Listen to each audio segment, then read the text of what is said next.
Hello students, welcome back to my YouTube channel class 10th champion.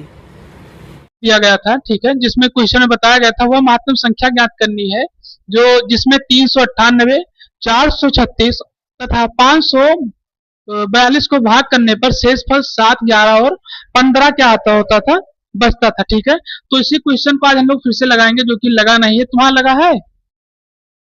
ठीक है, तो इस क्वेश्चन को हम लोग क्या करेंगे, एक बार फिर से रिवीजन करेंगे और देखेंगे कैसे लगेगा। ठीक है, ठीक, दिया गया है 398, फिर एक दिया गया है 436, ठीक, और एक दिया गया है 542, ये दिया गया है। और इसमें जो रिमाइंडर बचता है वो बचता है 7, 11 और 15। ठीक है, तो इसको माइनस करने पर हमें प्राप्त होता है 391, सबसे पहली संख्या। ठीक है, 11 माइनस करेंगे इसमें तो कितना हमें मिलेगा, 425। ठीक, और फिर इसका से बचता है 15, और 15 जो 527 आएगा। ठीक, तो ये संख्या हमें प्राप्त होती है। अब हमें ऐसा इसमें क्या करना है, या तो इसमें हम दो चीजें कर सकते हैं, इसका एचसीएफ निकाल लें, वो पहले एलसीएम निकाल लें, उसके बाद जो इसमें कॉमन दिखे वो एचसीएफ हो जाएगा, या फिर सकते हैं इसको हम लोग एक तरीके से यूक्लिड विभाजन का थ्योरम का प्रयोग करते हुए इसको हल कर सकते हैं। ठीक है, तो अगर इसमें देखा जाए हम लोग इसका एलसीएम निकालते हैं और बाद में इसका एचसीएफ निकालते हैं, तो इसमें दो तीन चीजें कॉमन आती हैं, इसको देखेंगे। जैसे देखिए बताया जाता है 391 को, तो इसको हम लिख सकते हैं 17 गुणे 23। ठीक है, फिर आता है आपका 425, जिसमें लिख सकते हैं 17 गुणे 5 गुणे 5। ठीक है, इसी तरीके से आता है 527 जो आता है हो जाएगा का 17 गुणे 17। ठीक है, तो यहाँ अगर देखा जाए एक तरीके से, तो इन तीनों में मतलब तीनों संख्याओं में, तीनों में इसमें 17 जो है एक तरीके से कॉमन दिख रहा है, तो इसका जो एचसीएफ होगा क्या होगा, 17 होगा।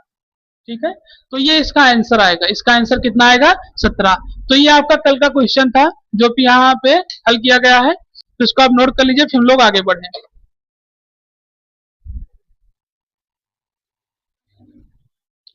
चलिए हम लोग अगला क्वेश्चन देखेंगे, जो कि आपका एनसीईआरटी एग्जाम्पल से क्वेश्चन लिया गया है। ठीक है, लिखिए कि किसी विभाजित, ये क्वेश्चन दिया गया आपको, आपके पास 2 मिनट है, इसको लगाइए, ना लगे तो बताइए, इसको बताया जाए।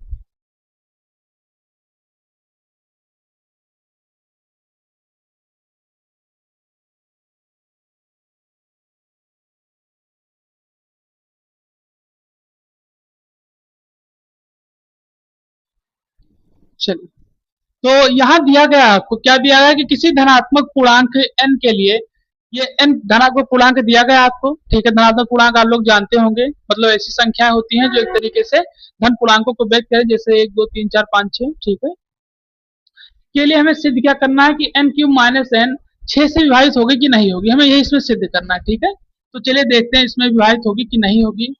तो यहाँ दिया गया आपको n क्यूब माइनस n दिया गया है। अब हमें इसको ऐसे इस तरीके से व्यक्त करना है जिसके कारण से 6 से विभाजित होना शुरू हो जाए।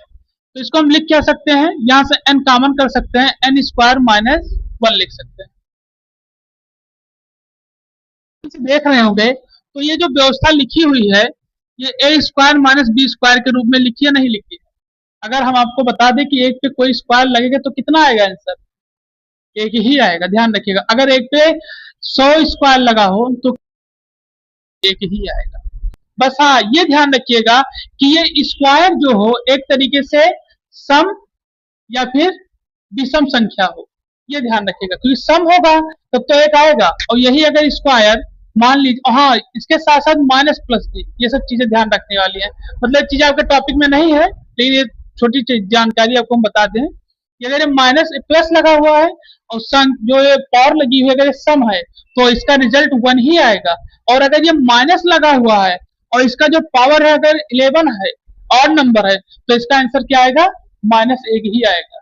ये ध्यान रखिएगा, क्योंकि ये एक तरीके से क्या है, विषम है। अगर पावर विषम है और जो एक लिखा है माइनस में लिखा है तो क्या आएगा, -1 आएगा। पावर सम है, ठीक है, अगर प्लस में लिखा है, माइनस में लिखा है, कुछ में भी लिखा होगा तो आंसर क्या आएगा, एक ही आएगा। तो पावर बहुत डिपेंड करता है किस पर, माइनस प्लस पर, ये ध्यान रखिए। ठीक, तो यहाँ बताया था कि अगर a प्लस बी का होल स्क्वायर, तो इसका फार्मूला क्या होता है, तुम बताओ। इसका जो फार्मूला होता है वो होता है ए प्लस बी और ए माइनस बी।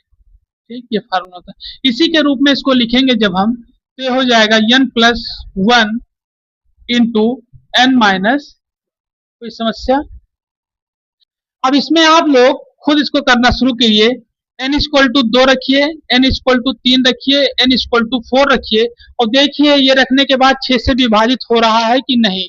बस, तो यहाँ पर हम लोग देखेंगे, इसकी वैल्यू को रखेंगे उठाकर यहाँ पर, तो ये हो जाएगा 2 प्लस 1 2 और 2 माइनस 1, तो ये हो जाएगा आपका करना 3 3 3 के साथ में ये हो जाएगा 1, तो कितना हो जाएगा 2। ठीक, तो 3 2 जा 6, ये 6 से भी डिवाइड होगा।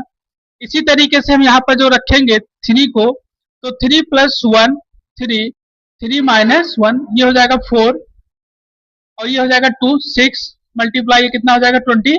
तो हम यहाँ पे देख रहे हैं कि ये जो संख्या दी गई है n क्यूब माइनस n, ये 6 से पूर्णतः क्या हो रही है, विभाजित हो रही है। ये हमें पता करना था। ठीक है, तो ठीक है, उसको नोट कर लीजिए और उसके बाद हम लोग आगे बढ़े।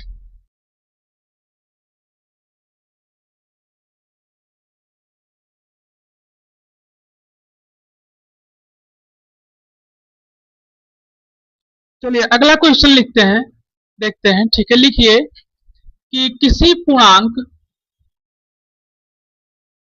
चलिए ये क्वेश्चन आपके एनसीईआरटी एग्जाम्पलर का है। ठीक है, चलिए इसको लगाइए। इसमें दिया गया है कि किसी पूर्णांक q के लिए सिद्ध क्या करना है हमें, कि किसी धनात्मक पूर्णांक का वर्ग 5q प्लस 1 तथा 5q प्लस 4 के रूप में होता है। ठीक है, ये एनसीईआरटी एग्जाम्पलर का क्वेश्चन है। चलिए लगाइए इसको, आपके पास 2 मिनट है।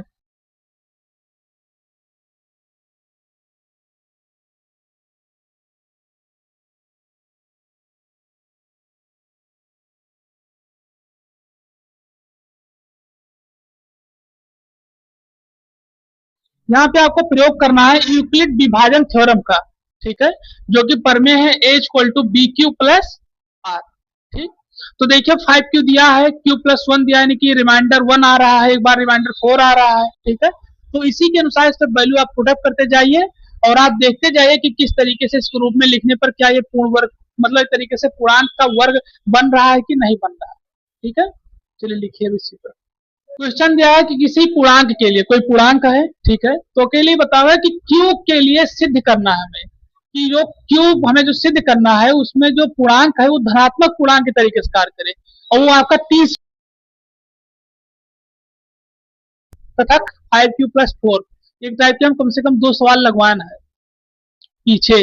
ठीक है, 2 सवाल पर हम लगवाए, जब हम लोग 3q प्लस 1 3q और 3q प्लस 4 लगवाना है। अगर इसी तरीके से उसको क्या करेंगे हम लोग रखेंगे, और एक एक वैल्यू को हम लोग क्या करेंगे निकालेंगे। जैसे r इक्वल टू 0 पर, r इक्वल टू 0 पर जिसको निकालेंगे। ठीक है, a इक्वल टू 5m, कि किसी पूर्णांक q के लिए हमें क्या सिद्ध करना है, सिद्ध करना है धनात्मक पूर्णांक का वर्ग।